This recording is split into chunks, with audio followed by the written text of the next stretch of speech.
Want to begin today's briefing by just extending once again our deep respect and admiration for our caregivers, particularly our hospital workers, our alternative care workers, those working in nursing homes, large and small, all throughout the state of California. Those are the real heroes of this moment. And we need to talk more about care for our caregivers.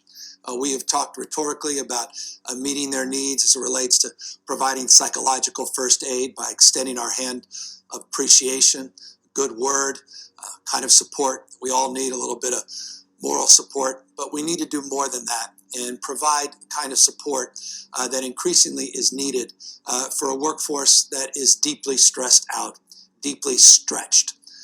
Families that have been broken apart because their loved ones are spending 24 hours a day, 7 days a week, attending to the needs of others and not able to come back home, in many cases sleeping in their cars overnight, in other cases unwilling because they've been exposed to this virus to even want to expose their family back at home and are spending their own money to go to a motel or a hotel overnight.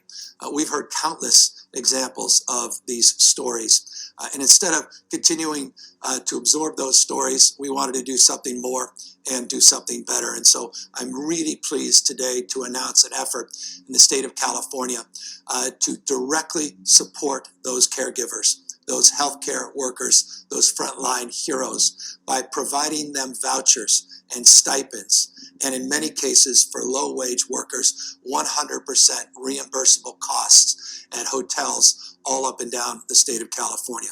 We currently have in inventory over 150 hotels that have been part of a bulk purchasing of room program through our Department of General Services. Some of the nicest and finest hotel chains in the world are participating in this program, providing deep discounts to the state of California. And we will extend those deep discounts directly to our caregivers. And in other cases, again, for low-income workers, we'll provide 100% reimbursements so that they're allowed to stay closer to their patients and provide them the opportunity not to worry about being out of pocket or worry about exposing their families or, God forbid, worried about another night sleeping in their car so they can stay closer to the needs in their communities.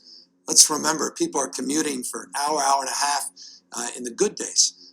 And the idea that you're doing a 12-hour shift and at 2, 3 in the morning have to drive all the way back home only to get right back up and do a double shift early in the morning, that's not appropriate and that's not right. We need to do better for these workers.